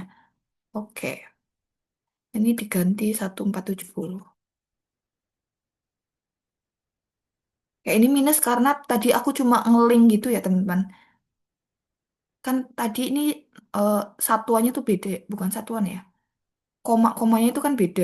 Ini kan nominal aslinya, sedangkan ini tadi dalam ribuan. Oke, sebentar. Oke,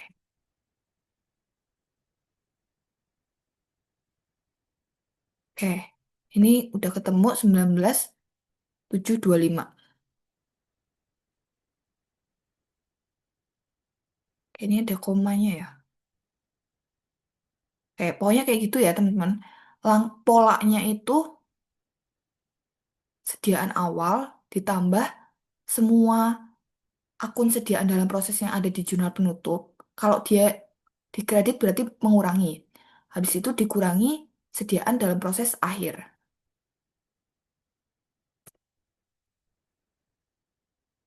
Kurangi sediaan dalam proses akhir.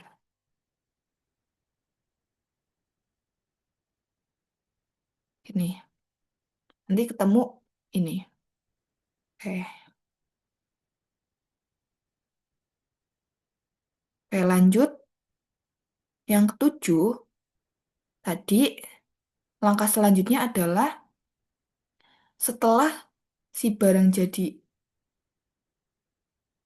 itu udah jadi barang jadi, maka barang jadi itu kan langkah selanjutnya adalah dijual kan. Dijual, maka kita harus menutup barang jadi ke akun ikhtisar laba rugi atau akun laba rugi. Nah, caranya adalah kita tentu mengkredit sediaan barang jadi karena itu yang mau kita tutup. Yang mau kita tutup pokoknya ada di kredit. Akun yang akan kita tutup ada di kredit. Karena ini dari tadi lagi ngomongin biaya dan aset ya, yang saldo normalnya memang debit. Jadi taruhnya di kredit. Tapi sejauh ini memang teman-teman lihat di kredit semua ya, karena penutupan biaya sama aset. Kayak debitnya adalah se- laba rugi atau tadi ikhtisar laba rugi. Tapi kalau pakai kata-kata laba rugi aja juga nggak apa-apa, karena di buku Suwarjono juga laba rugi aja. Nah, ini dapatnya dari mana nanti? Pokoknya kalau penutupan ini teman-teman carinya tuh bukan cari akun cari nominal itu secara baru gitu ya. Kayak yang tadi di penutupan sebelumnya yang menutup BDP pada barang jadi itu kan teman-teman carinya adalah nominal barang dalam prosesnya. Lalu nominal sediaan kain tenun jadinya ini menyesuaikan. Ini juga sama. Maka teman-teman cari nominal sediaan kain tenun jadi yang akan ditutup ke ikhtisar laba rugi. Nah, teman-teman nggak bisa cuma pakai akun ini aja yang 19.725 yang di penutupan sebelumnya. Ini juga polanya sama, yaitu sediaan awal barang jadi ditambah yang ada di jurnal penutup dikurangi dengan sediaan akhir barang jadi.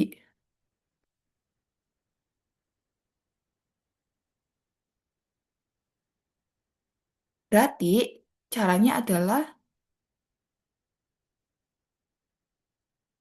nanti sediaan barang jadi awalnya ini yang ada di daftar saldo ya. Daftar saldo, ini sediaan kain tenun jadi, ditambah dengan yang ada di jurnal penutup. Jurnal penutup itu cuma ada yang di penutupan F aja. Jadi ditambah dengan ini, dikurangi dengan sediaan barang jadi akhir. Lihatnya di data sediaan akhir, yang sediaan kain tenun jadi akhir ini. Ini juga kayaknya nggak bisa nge-link. Nih,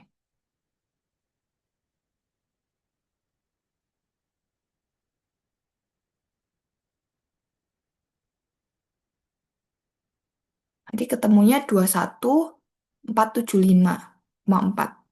Tadi dapatnya dari sediaan kain tenun jadi yang di daftar saldo, ditambah dengan sediaan kain tenun jadi yang ada di jurnal penutup. Kebetulan cuma ada di sini aja. Terus dikurangi dengan sediaan kain tenun jadi yang di akhir. Gitu. Lalu ikhtisar laba ruginya nominalnya atau ikhtisar laba rugi atau laba ruginya nominalnya menyesuaikan. Gitu. Kayak penutupan kos produksi udah selesai sampai 7 transaksi ini. Pokoknya ingat-ingat penutupan kos produksi itu ada 7 transaksi. Lalu tinggal kita lanjut ke penutupan buku umum. Nanti penutupan buku umum ada 4 transaksi, mulai dari penutupan revenue, pendapatan, penutupan beban, penutupan laba, dan penutupan price atau dividen. Kalau ada dividen, pakai dividen. Kalau ada price, price. Oke, menutup pendapatan. Nah, pertama menutup revenue kan, revenue atau pendapatan. Nah, kita lihat pendapatan yang ada di daftar saldo tuh yang mana dan apa aja. Kebetulan yang bisa kita kategorikan sebagai pendapatan di sini itu cuma penjualan aja. Penjualan aja. Di sini 31.640. Berarti itu yang akan kita tutup. Kita menutup akun penjualan ke ikhtisar laba rugi.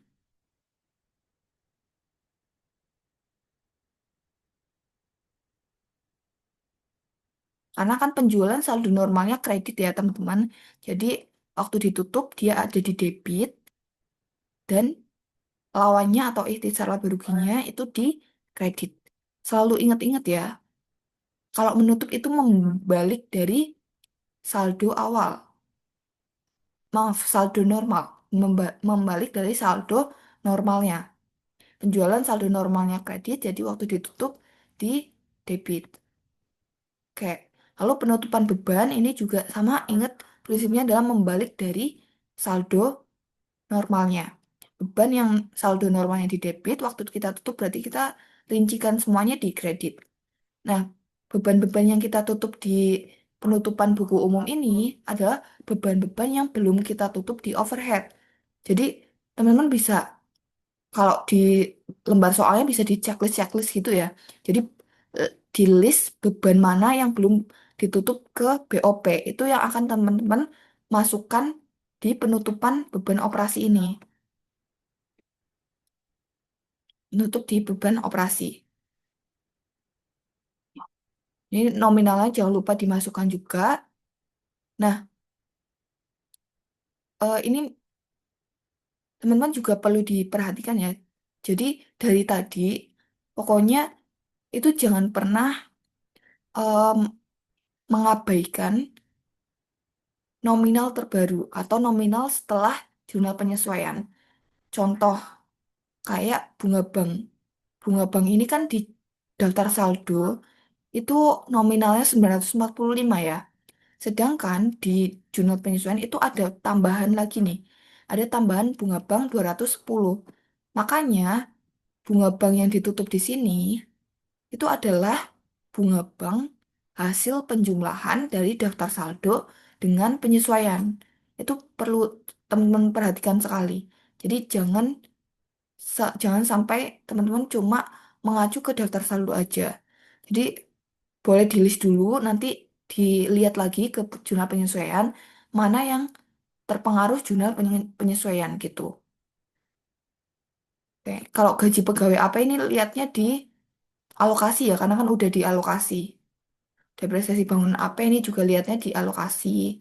Perlengkapan AP lihatnya di alokasi. Listrik, air, dan asuransi ini lihatnya di alokasi. Itu. Kayak ini debitnya adalah laba rugi atau ikhtisar laba rugi pasangannya. Nominalnya adalah sejumlah akumulasi bebannya. Itu. Oke, yang ketiga itu adalah menutup laba atau menutup ikhtisar laba ruginya. Nah, kalau menutup ikhtisar laba rugi itu kan teman-teman perlu di pengalaman sebelumnya itu kan membandingkan ya ikhtisar laba rugi yang ini yang di penutupan penjualan sama beban itu besaran mana? Apakah besaran yang di penutupan penjualan atau di penutupan beban? Lalu teman-teman kayak seimbangkan gitu. Tapi teman-teman di sini nggak bisa cuma mempertimbangkan kedua ini karena kita sebelumnya juga ada penutupan ke ikhtisar laba rugi di transaksi penutupan kos produksi yang G. Ini kan ada ikhtisar laba rugi. Jadi ini perlu dipertimbangkan juga. Jadi nggak cuma ini sama ini, tapi ini tuh kayak dijumlahkan dulu yang di penutupan kos produksi G sama yang di penutupan beban ini dijumlah dulu, lalu baru dibandingkan besaran mana antara penutupan yang penjualan atau beban. Nah, karena ini sepertinya lebih besar, tetap lebih besar yang di penjualan ya. Ini kan 31. Ini kalau dijumlahkan kira-kira 25 sekian gitu. Berarti akun ikhtisar laba rugi di penutupannya ini akan ada letaknya di debit. Karena biar menyesuaikan, biar seimbang. Ikhtisar laba ruginya ada di debit. Karena biar nanti menyeimbangkan nominalnya jadi 31.640. Lawannya adalah akun modal. Kenapa modal? Karena sekali lagi, teman-teman kalau kalau lagi jurnal kayak gini tuh jangan sepelekan daftar saldo gitu. Karena bisa aja teman-teman terkecut menutupnya ke laba ditahan atau return earning. Padahal di daftar saldo itu nggak ada akun return earning, adanya akun modal. Karena ini mungkin perusahaan perseorangan ya, makanya cuma adanya modal dan modalnya itu spesifik ke nama tertentu kayak modal Wijaya gini. Jadi kita tutupnya ke modal. Beda kalau dia PT, perseroan terbatas, maka penutupannya adalah ikhtisar laba rugi terhadap return earning ya, atau laba ditahan.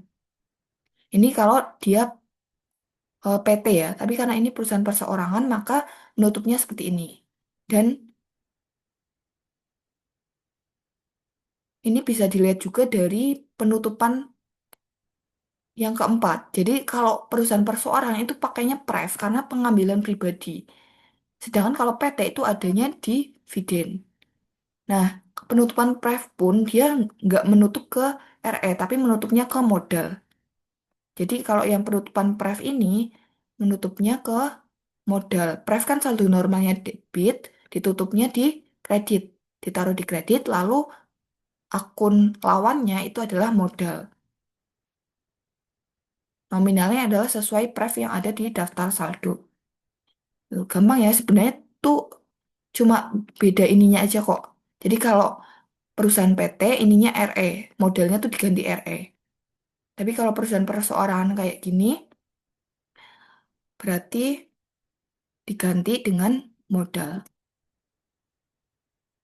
Dan prefnya itu jadi dividen gitu. Oke, aku izin jelasin ulang untuk yang ini. Kenapa mungkin ada yang tanya, kenapa ini ikut diperhitungkan? Kenapa yang ikhtisar laba rugi yang di transaksi G ini ikut diperhitungkan? Jadi ditambahkan ke 4.000 dulu, baru kita selisihkan dengan ikhtisar laba rugi yang ada di penjualan. Karena teman-teman, eh, yang penutupan G ini kan sebenarnya itu tadi kan proses dari barang jadi itu dijual ya. Barang jadi itu dijual. Nah, ingat nggak kalau kita jual barang, transaksi itu kan salah satu ayatnya itu ada COGS terhadap inventory ya. Ingat ya, tadi udah dibahas juga di soal 2. Ini ayat keduanya itu mencatat COGS dan inventory. Nah, COGS ini tuh termasuk biaya. COGS itu biaya. Makanya biaya kan juga harus ditutup ya. Semua biaya itu harus ditutup. Jadi COGS waktu ditutup, dia itu akan ada di kredit kan. COGS dan debitnya itu ikhtisar laba rugi atau laba rugi tadi sebesar nominal COGS-nya atau harga pokok penjualan barangnya. Nah, ikhtisar laba rugi inilah yang ada di penutupan barang jadi yang dijual ini. Dia ada di debit ini itu sebenarnya hasil dari penutupan COGS. Nah, ini inventorinya kan tadi masih ada. Ini kan COGS karena udah ditutup berarti dia hilang kan. Dia hilang karena ini udah ditutup makanya nol. Makanya nanti akun yang muncul yaitu salah barugi di debit dan kreditnya inventory atau barang jadi. Nah, ini sesuai dengan jurnal penutup di kos produksi yang G ini, relevan dengan ini. Makanya ini perlu dipertimbangkan saat teman-teman menghitung penutupan laba. Jadi, tadi aku ulangi kalau penutupan laba di sini itu adalah ikhtisar laba rugi yang di penjualan dikurangi dengan ikhtisar laba rugi yang di penutupan beban dikurangi juga dengan ikhtisar laba rugi yang di penutupan barang jadi yang dijual. Gitu ya, diingat-ingat, jangan sampai salah. Oke, kalau udah tinggal dijumlahkan.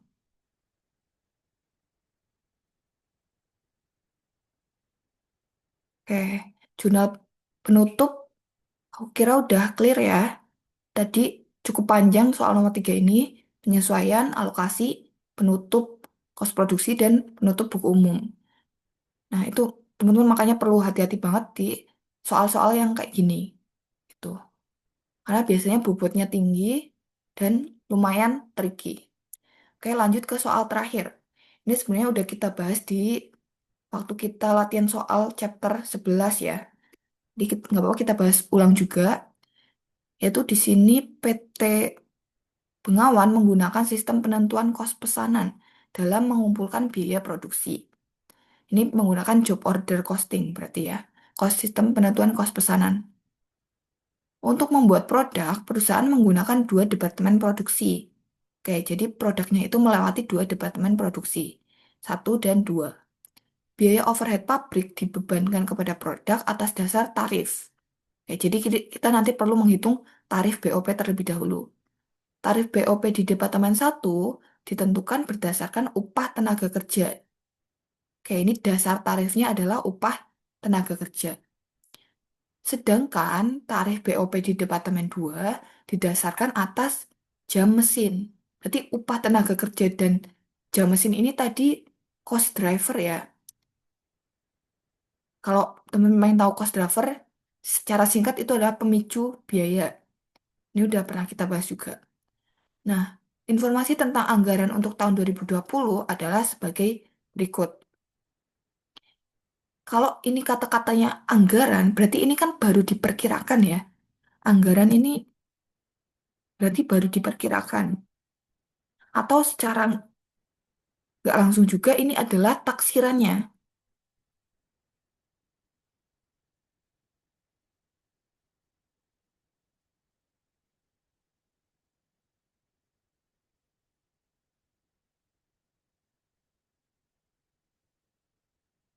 Oke, ini taksiran.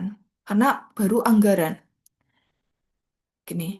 Nah, berarti dari taksiran ini kita bisa hitung dulu tarif BOP-nya atau BOP rate-nya atau overhead rate atau predetermined overhead rate.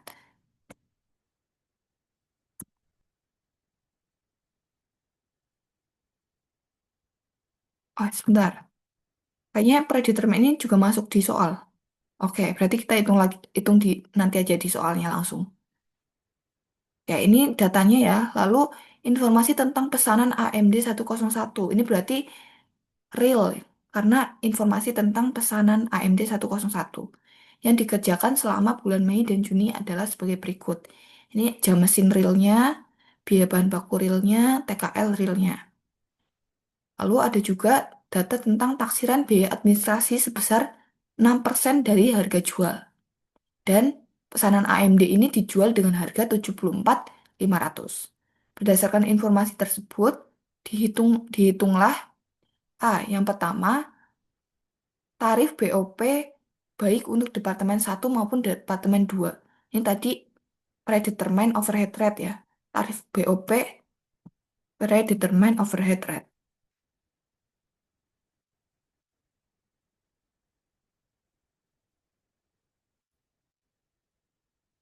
Atau tarif yang ditentukan di awal.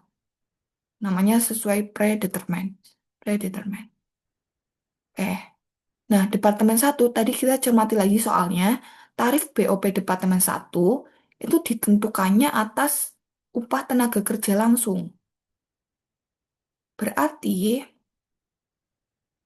untuk menghitung tarif BOP Departemen satu kita itu akan membagi BOP taksirannya dengan tenaga kerja langsung. 150 juta dibagi dengan 100 juta. Nanti hasilnya 1,5. Karena tadi dasar tarifnya itu TKL.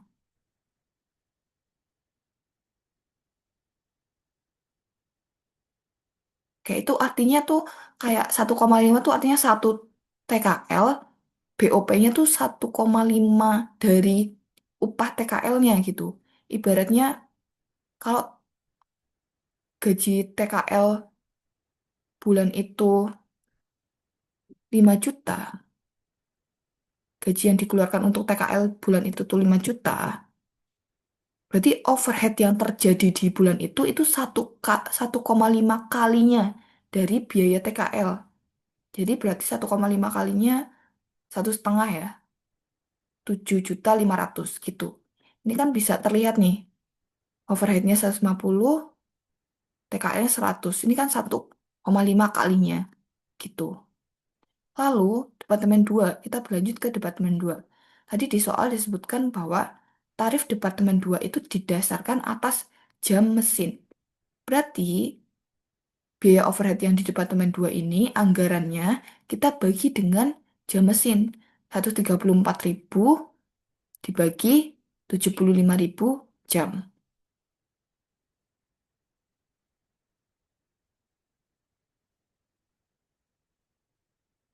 Nanti hasilnya adalah,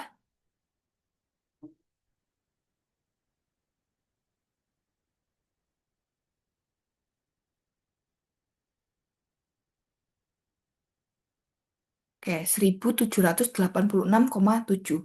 Jadi, setiap satu jam mesin itu digunakan, dia itu menimbulkan BOP sebesar 1.786,7 gitu artinya. Oke, kita udah dapat tarif BOP untuk masing-masing departemen. Lalu selanjutnya yang B. B itu kita disuruh untuk menghitung kos produksi untuk pesanan AMD satu. Yang namanya kos produksi itu udah pasti dia terdiri dari tiga elemen biaya produksi. Kos itu kan biaya ya. Jadi terdiri dari tiga elemen biaya produksi.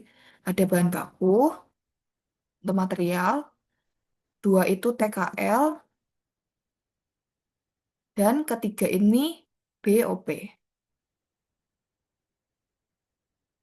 Jadi udah pasti terdiri dari ketiga itu. Nah, biaya bahan baku untuk Departemen satu maupun 2 ini udah ada di data pesanan AMD satu. Ini kan data pesanan AMD satu ini udah ada nih biaya bahan bakunya segini Departemen satu dan TKL-nya segini, baik untuk departemen satu maupun dua ini udah ada. Jadi ini kayak tinggal menyalin aja, yang khusus yang bahan baku sama TKL.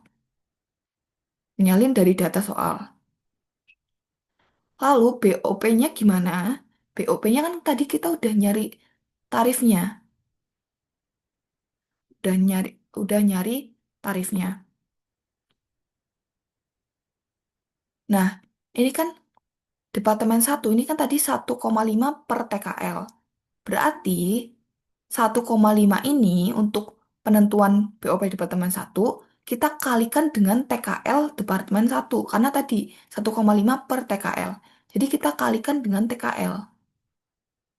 Berarti 1,5 dikalikan dengan TKL-nya Departemen satu 7 juta. Kita kalikan dengan 7 juta. 1,5 dikali 7 juta. 10,5 juta. Dengan urut departemen 2 ini tadi rate-nya atau tarifnya itu 1.786,7 per jam mesin.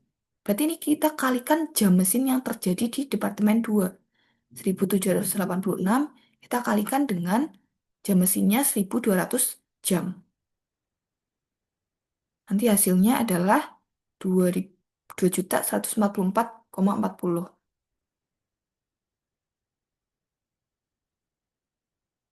Ini kayaknya karena komanya tuh nanti kalau misal teman pakai dua koma di belakang dua ya dua angka di belakang koma itu pasti akan lumayan berbeda gitu. Jadi kalau ada perbedaan angka tipis-tipis itu nggak apa-apa. Mungkin karena perbedaan koma. Nah, karena pertanyaannya kan kos produksi, berarti ketiga elemen ini dijumlah. Bahan baku, TKL, dan BOP dijumlahkan ketiganya. Jadi Departemen satu kos produksinya segini, 22 juta. Departemen 2 kos produksinya 12 juta sekian. Nah, karena ini adalah pertanyaannya kos produksi untuk pesanan AMD satu, di mana tadi disebutkan bahwa untuk membuat produk, perusahaan menggunakan dua departemen.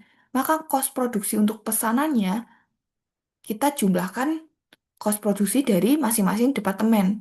Jadi 22 juta di departemen satu kita jumlahkan dengan departemen 2.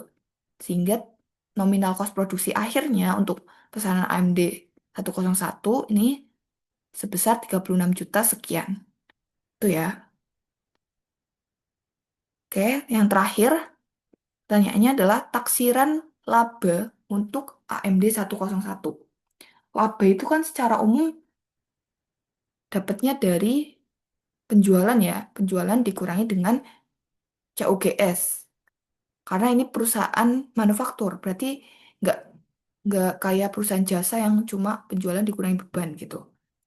Tapi ada COGS atau Cost of Goods Sold. Nah, tetapi karena COGS kan rumusnya itu sediaan barang jadi awal ditambah sediaan jadi awal tambah kos produksi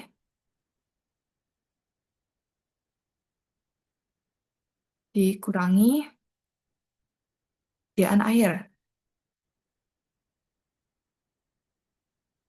Ini kan rumus COGS. Ya, sediaan jadi awal ditambah kos produksi dikurangi sediaan akhir. Jadi harusnya itu penjualan dikurangi COGS, nanti ketemu laba kotor. Nah, tetapi karena ini adalah proses produksi untuk produk yang selesai langsung, di mana nggak ada sediaan AMD satu awal dan nggak ada sediaan AMD satu akhir, makanya secara nggak langsung COGS-nya itu seolah-olah kayak cuma terdiri dari kos produksi aja, cuma terdiri dari kos produksi aja. Jadi kita langsung taruh aja kos produksi di sini. Nah, tadi penjualannya di soal udah dimention ya, sebesar 74.500. Lalu kos produksinya kita udah dapet di soal di poin B. 34.644 sehingga laba kotor yang kita peroleh adalah 74.500 itu dikurangi dengan 34.644. 39 juta sekian. Nah, karena pertanyaan adalah taksiran laba, yang ini sebenarnya nggak menjorok, nggak merujuk ke laba kotor atau laba bersih ya, tapi kita di soalnya itu ada info biaya administrasi. Jadi kita selesaikan saja sampai laba bersih. Biaya administrasi itu tadi 6% dikalikan penjualan. Berarti kita kalikan 6% dikalikan 74.500. Ketemunya 4.470. Ini mengurangi laba kotor sehingga diperolehlah laba bersihnya adalah 35 juta sekian. Mungkin kalau ada perbedaan koma itu dimaklumi ya selagi itu tipis gitu selisihnya. Karena emang ini angkanya berkoma-koma gitu. Gak apa-apa. Oke, simulasi satu UAS selesai sampai di sini, teman-teman. Kayak aku harap teman-teman bisa menyimak dengan baik ya, dan bisa dipahami dengan baik juga. Pokoknya semangat belajarnya, semoga sukses di UAS nanti. Oke, sekian. Wassalamualaikum warahmatullahi wabarakatuh. Oh ya, sebelumnya untuk teman-teman yang mau latihan soal-soal yang udah pernah jadi tugas, itu semua kunci jawaban tugas juga udah aku taruh ya di drive kunci tugas. Nanti kalau untuk UAS belajarnya yang tugas 5, 6, 7 itu udah aku taruh semuanya di kunci tugas. Jadi bisa dibuka dan dibaca-baca lagi juga. Oke, tapi utamakan untuk benar-benar memahami simulasi satu ini ya. Oke, aku cukupkan sampai di sini. Oke, semangat ya.